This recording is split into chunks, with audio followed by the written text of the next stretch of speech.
Over to Campbell, yay! Well, hello again. Seems to be the only time I come here is when Jess has had a speaker drop out. Here we are. So what I've got for you tonight is quite an interesting talk. There's quite a few metrics, there's some code, there's some maths as well, but it's not particularly complicated.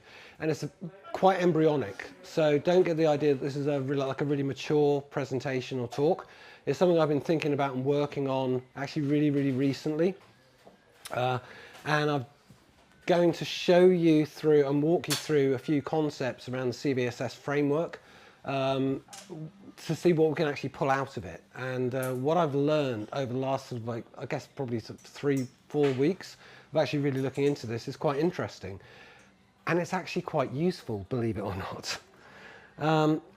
I've called the talk The Hidden Language of CVSS, but I do have an alternative title that I'll show you later. Come on, show me something. So if you don't know, CVSS is the Common Vulnerability Scoring System. If you work in SOCs, blue team, pen testing, or any kind of like vulnerability management, you will see these things all the time. Because you'll see a score, 0 to 10. With 10 being the most critical and 0 being, why is it even in here? You know, it's literally a rating of criticality. We put these things into pen test reports, literally just to say, this is high, this is medium, this is low risk. There are set vectors between those where up to a 4.0, anything below a 4.0 is low, 4.0 to 7.0 is medium, 7.0 to 8.9 is high, and 9.0 above is critical. And that's how we get the high, medium, low, critical vulnerability scoring matrix. We use the Common Vulnerability Scoring System. The latest version is actually on version 4, 4.x, because there's already a 4.1. It seems like just yesterday 4.0 was released, but I think most of us can agree that it's utterly useless. It means nothing to anybody. It's a random, arbitrary, numerical score given to a vulnerability based on factors. Factors that nobody really understands, nobody really kind of like plugs in the numbers and goes, oh, that's a critical or that's a low or for whatever reason. So whilst we use them, they're almost mandatory in the industry that we must use CVSS scores. No one really kind of looks at why, the what, the how. It's just convenient. It's a convenience to be able to use CVSS. But they're all based on vectors. And that's what I started to get interested in. Because if we look at something with a vector of a score of 5.3 in the old CVSS 3.1, the outgoing standard, we get this vector. Now the vectors are long and largely impenetrable. If you don't understand what they mean, we probably do. Most of us have probably played with CVSS vector calculators. And we go, oh, I've got a score, brilliant. We don't really kind of like dive into what the actual individual metrics of the score mean. If we look at version 4, which is where I started getting interested in this, if we take something like a 9.5, CVSS 4 has suddenly introduced a huge number of extra metrics. This is not all of them, of course. If you want to go and look at the full CVSS standard, hello. When I go and look at the full CVSS standard, there are lots and lots and lots of additional vectors here that aren't even represented in these scores. But these two are roughly equivalent in that we've answered the same number of questions to come up with two different scores. They're based on things like attack vector, which you will have seen in the previous score, complexity, requirements, privileges required, user interaction and confidentiality, availability, integrity, etc. They all have their own individual components to give them a value for each part of the vector score. So for the vectors, we've got network, adjacent, local and physical. So network would be you're in the network and it's a remote system on the network or it's across the internet. Adjacent would be I need to be literally on a system inside the same subnet because there's some kind of network control. Local, I need to be on the system, or physical. This is something like a biometric, key pass, bypass, something that's actual physical control. And these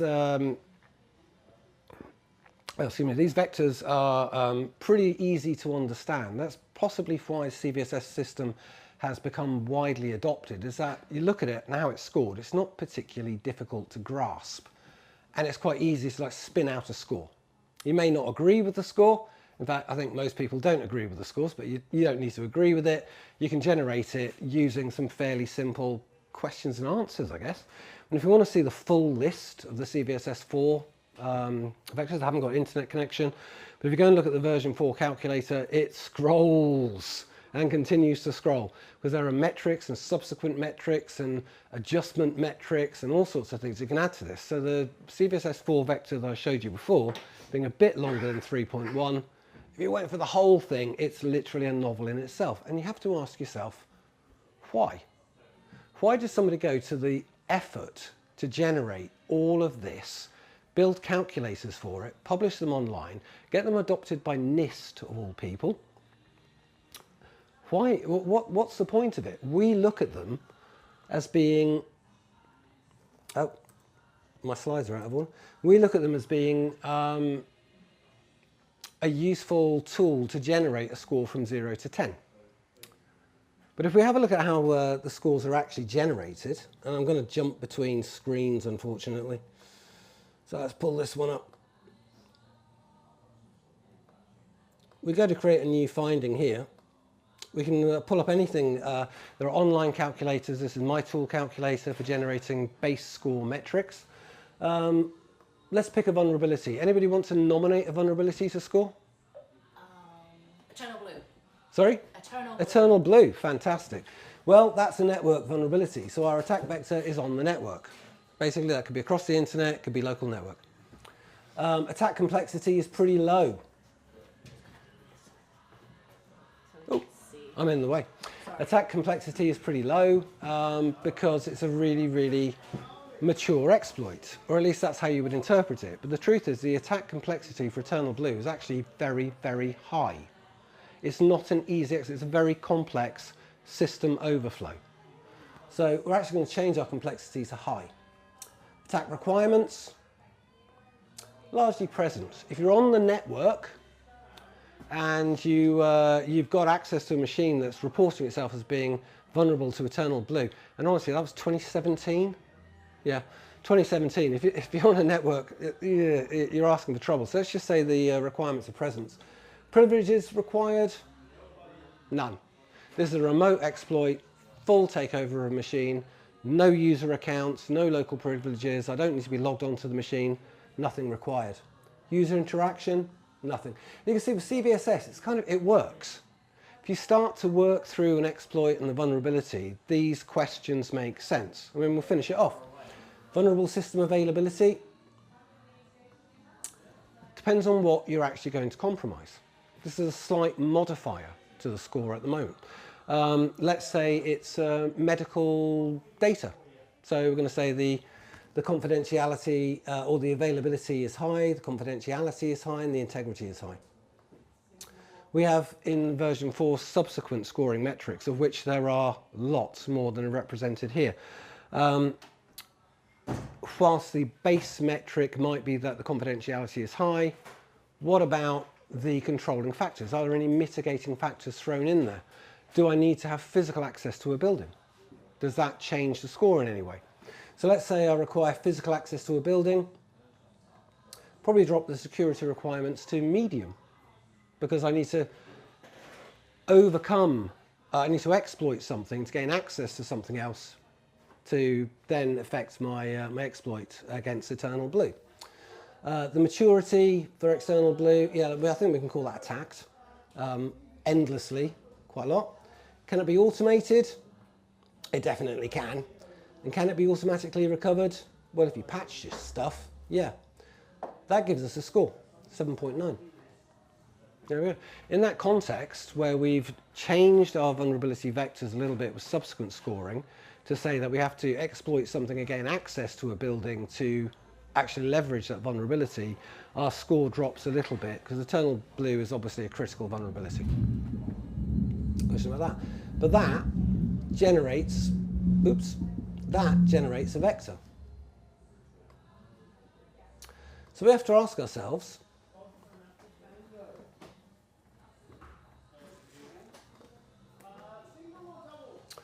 why do we have that long vector? What else is hidden in there? And we also have to ask, what's the point of the vectors?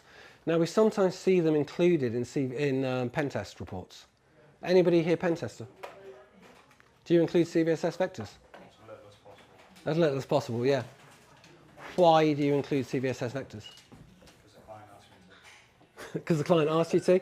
Well, No, it seriously, allows why? them to see how the risk is quantified, right? It allows them to see whether it is on the network, where it is, so then they can perform remediation efforts. It's to demonstrate or prove how the score was calculated. It's to justify the CVSS 0 to 10 that you gave it. That's literally why we include vectors as pen testers. It's the only reason why we include them. And this is where I started getting very interested in this, is that what else can you do with them? What is the point of them? How is that CVSS 0 to 10 scored off those vectors? And if there is logic behind it, which seemingly there is not, because it's just CVSS, magic sparkles and stuff, somebody went to a lot of effort to think up 4 different versions of this stuff. There's got to be more to it. And that's why I started digging into it. So I started looking at some common GRC formulae, because those reports we send out as pen testers, they get sucked into vulnerability management programs that they're used somewhere else. And I thought, well, okay, what are they using them for? Are they actually using them for anything? Are they just literally ignoring the vectors and taking the scores and prioritizing risks based on the scores? Or is there more they could be learning from those? Possibly are, possibly aren't. But what I found was with common GRC formulae, we can map out technical debt for each individual vulnerability and a technical debt map for the entire systems, as long as we generate CVSS vectors. We can calculate the remediation effort overall and for each individual vulnerability. We can calculate compliance mapping, because compliance formulae, which we'll dig into in a bit, have different requirements over acceptable risk for different components. All of this is represented in the CVSS vector. And we can calculate a security posture, an overall security posture as a metric, as a percentage, and we can break it down into different areas. Now, we're not going to go into too many different nuances of the CVSS vector, because as I say, I only really started looking at this a few weeks ago.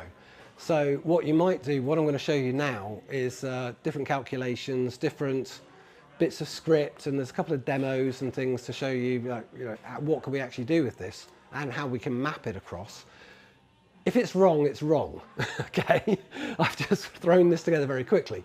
If you disagree with the scores, by all means do.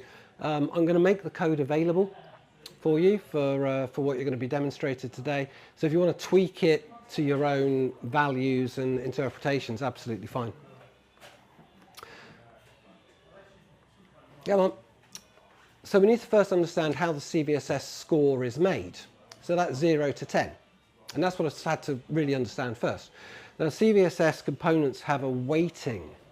Now, this is a little bit hidden and took a bit of digging around to find them, but these are actually quite well known. They are published, they're well known and understood, just not on the surface, because it seems to be accepted that we will just take the CVSS vectors and scores as that's what it is, without any kind of thought or understanding as to what the mechanism behind how they are calculated is actually used.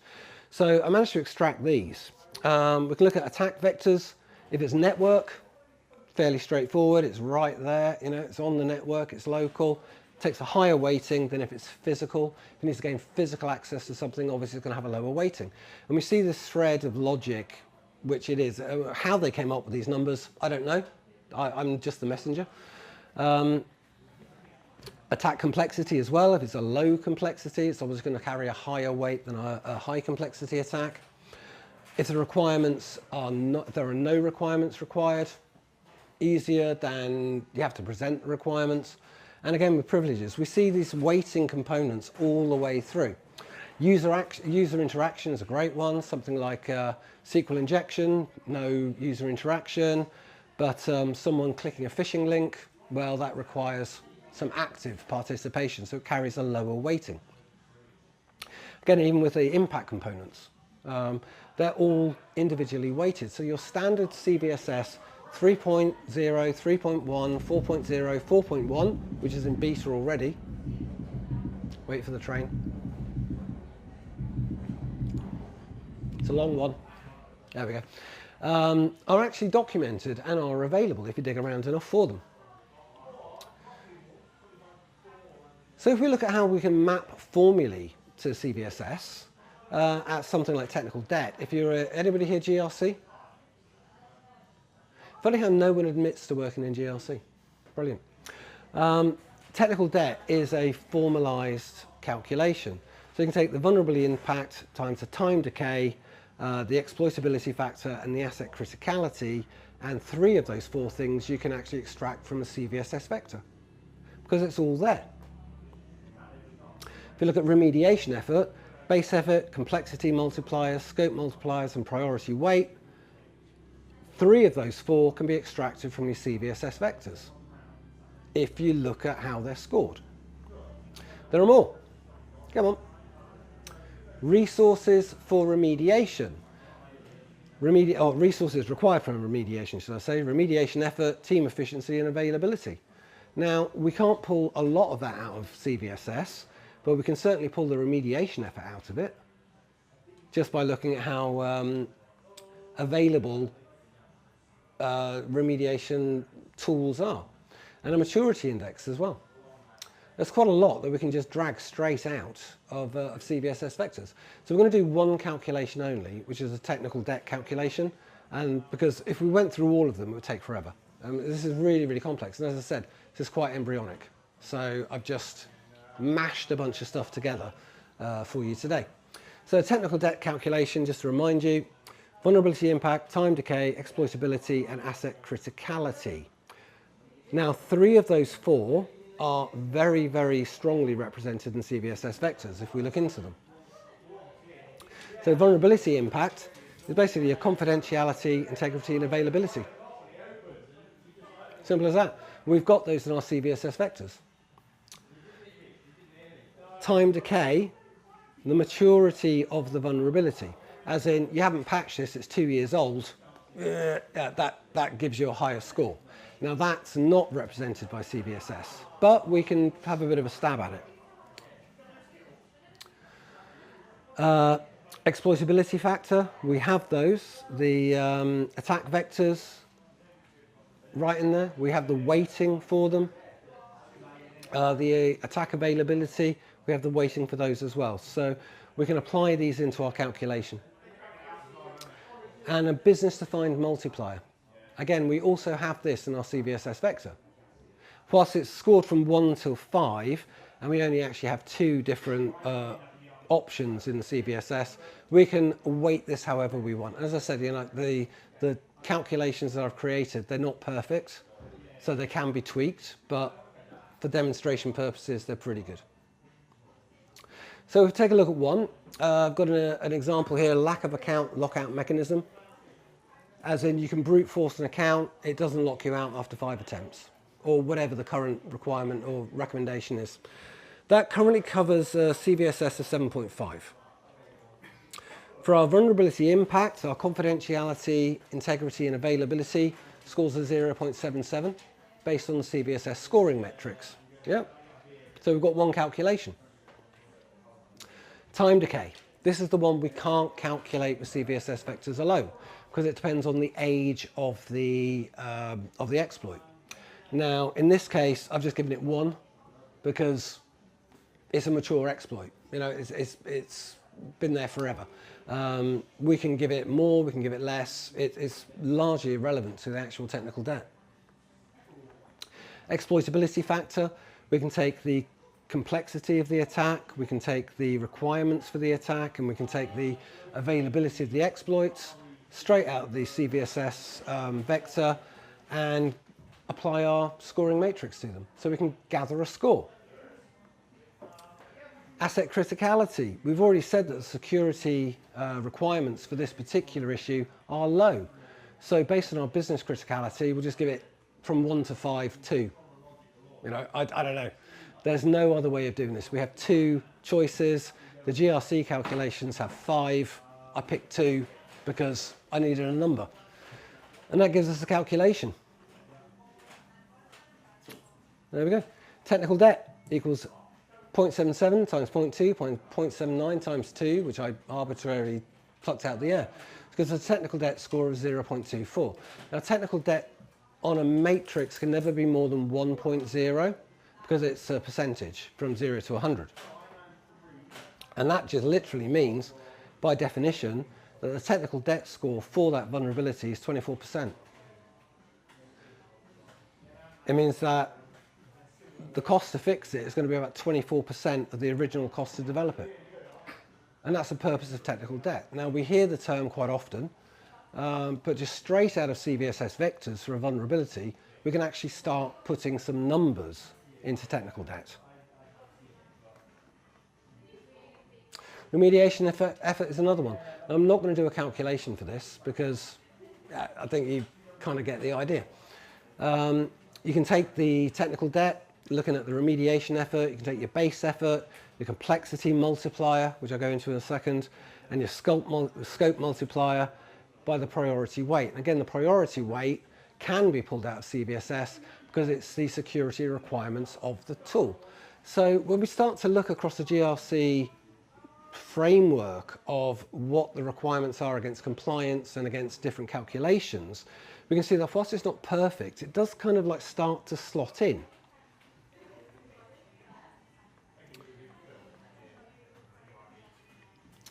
And the CVSS metrics for remediation effort, we can actually calculate complexity multipliers straight out of our different attack vectors, complexities, whether privileges are required in user interaction. Now, these values here, I've made them up. I'm going to be perfectly honest, I've completely made them up. They have not come from anywhere. The CVSS weighting scores came out of NIST after quite a bit of digging. Those I've just randomly assigned for the purpose of a demonstration. But the point of this talk is to show you that you can use the CVSS vectors for generating a whole bunch of statistics if you want to programmatically address them. And talking about compliance, there's quite a few going around. Here's a few. PCI, Sarbanes-Oxley, HIPAA, SOC 2, GDPR, NIST, ISO, and OWASP. All compliance scores that can largely, with a bit of imagination and a bit of like, yeah, that'll do, can be calculated out of CVSS. Scoring vectors. Come on. Because they all use the same formulae. And this is something I started digging in. When I dig into this, I'm really just like going, really? That's the same as that. All of these compliance formats and all these compliance frameworks actually use the same formulae to pull them together. I don't know why these are coming on or what, they should have all come up at once, which is that the compliance score, compliant vulnerabilities divided by total vulnerabilities to give you a score out of 100. And whether you're compliant or not is basically, do you meet a mark? Each compliance framework has a different set pass grade, simple as that. But the violation count by requirement is common across every single one of the frameworks. And that violation count by requirement can be pulled straight out of CVSS. If I pull this up, if I can find it.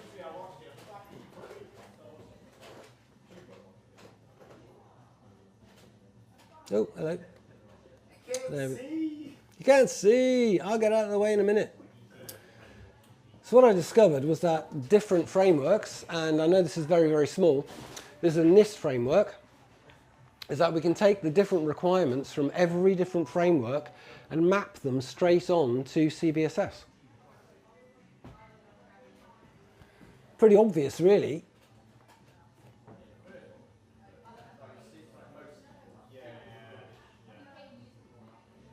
Maybe that's a little bit easier to see. Let's pull that up.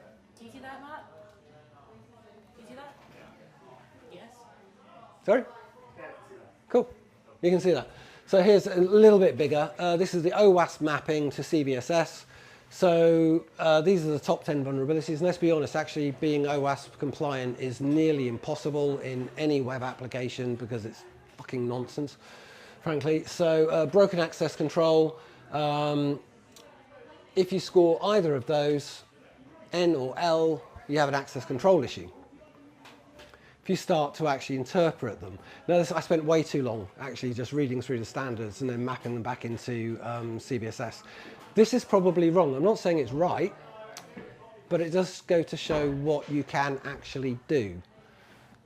And this needs a lot more work. As I said, this is quite embryonic. Yeah, well, it does seem like a lot of work, though, taking CVSS vectors and putting them together against the compliance standards. So can we automate it? Oh, yes, yes, we can. Yes, we can absolutely automate it. Which is where I came up with an alternative talk title, which I kind of thought about when I was thinking this through, and Jess got in touch and said, speaker dropped out. It's the only time she ever calls me, actually. Never hear from Jess or any of you guys. Speaker's dropped out. Campbell. Yeah, and I think it's about like the fifth in a row or so. Which is why yeah, I could do an alternative talk title, because a couple of weeks ago when Jess got in touch with me, I was like looking at this and starting to dig into it. And so the alternative talk title is Copy Paste Pub. Because I knew Ian would appreciate that.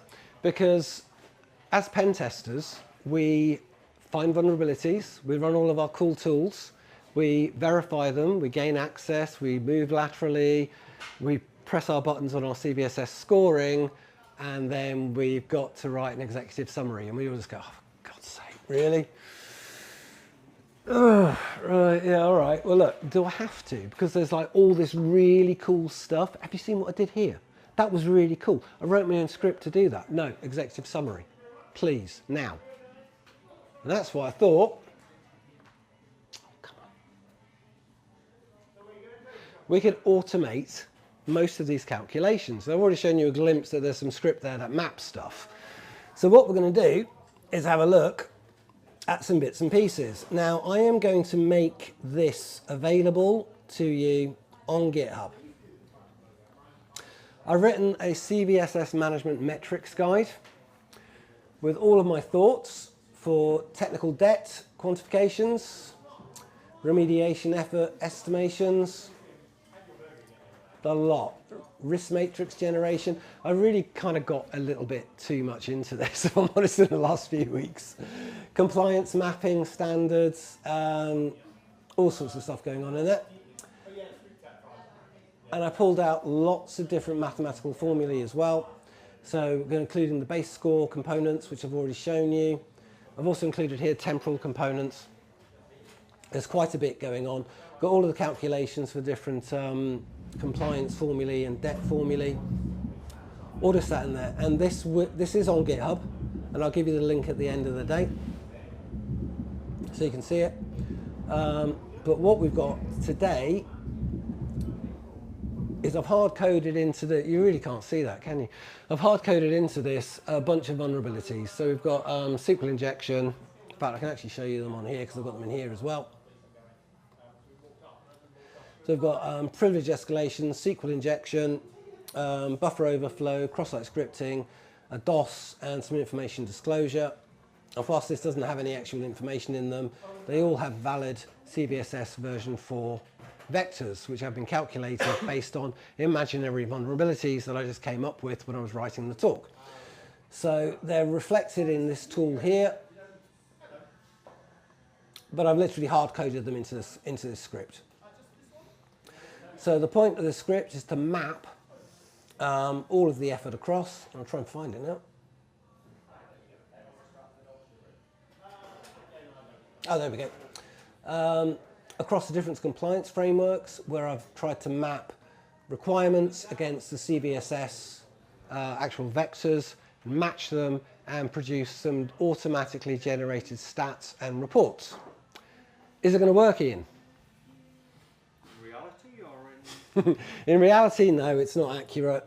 But let's generate some stuff off this. So if we do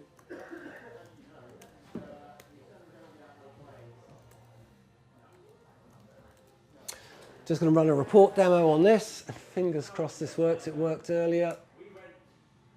Yes, it worked. Fantastic. So these scripts here have generated these reports, and I've outputted text, markdown, and report HTML, and I'm really, really hoping that this is right. Yes, it did work. So from our CVSS vectors, using our various GRC calculations, we can pull out all sorts of really cool stuff. So here we've got remediation effort in days. Average risk is fairly obvious. We can pull out key insights. We can calculate our technical debt. We can analyze our remediation effort. We can create dynamic risk matrices, and we can map it to our compliance as well. So for those 6 vulnerabilities, we've got 17% compliance with PCI, not with SOC, HIPAA. There's all sorts of stuff we can pull out of this. And those are the calculations at the end. We can actually, after writing those scripts and putting them together, I did actually start to pull more together.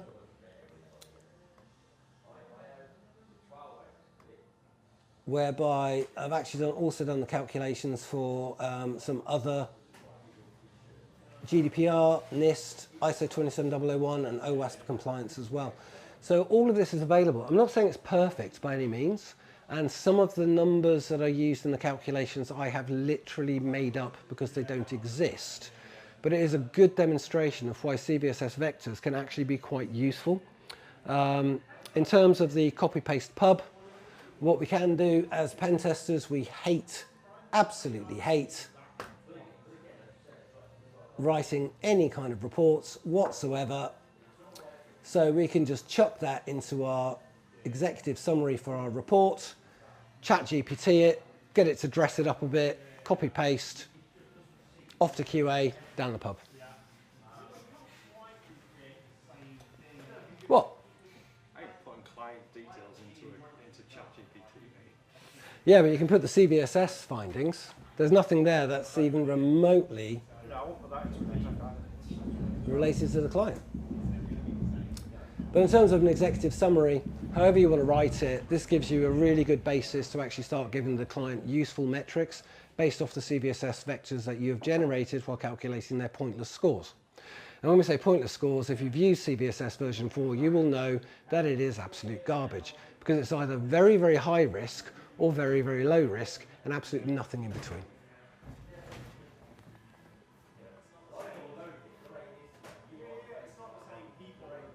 Yeah.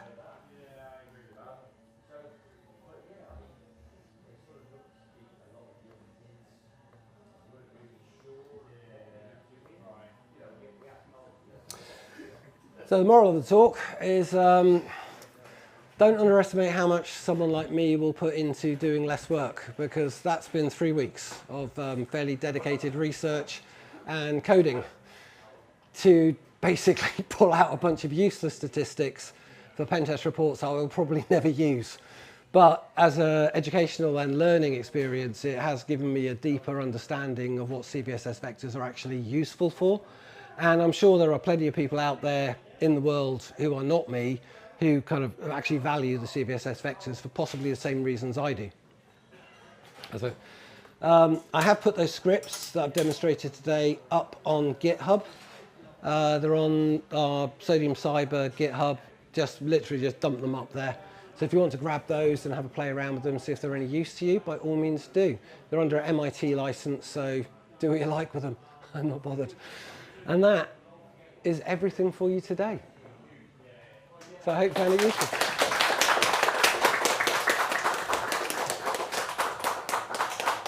Thank you very much. That was